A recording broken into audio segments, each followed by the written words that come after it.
Yes, Ma'am Abby. Kayo naman po.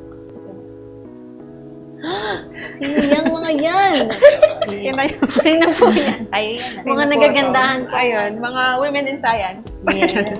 Kayo po yan. Para po sa mga women nanonood. Baka kasi hindi nila professionals makita. and women researchers.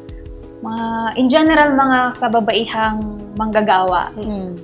So, ang tanong, as a women researchers, how are women in your fields? Ano po sa tingin nyo yung mga qualities na meron kayo na tingin nyo effective siya sa ginagawa ninyo? Sa tabi mo. So yun, bilang babae sa amin, siguro yung unique way ng thinking natin is nagkakaroon ng ibang perspective sa research. Yung way of thinking ng mga kababaihan ay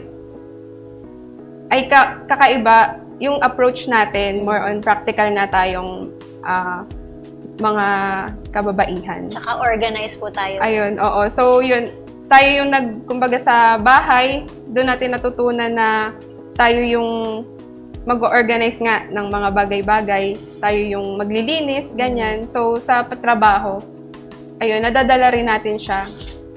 Yung ganun pong approach. Oo. Baka po may idadagdag si Ma'am Hazel and Ma'am AJ.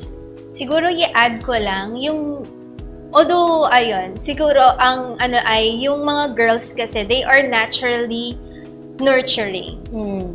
So yung laging may touch of care sa ginagawa natin. Kaya mas nagiging magaan tulad nung sinasabi ni na Ma'am Ave and Ma'am EJ is yung tutulungan ka nila, basta may cue sila or may instinct sila na kailangan mo na ng tulong, pero hindi ka naman nila ibibaby.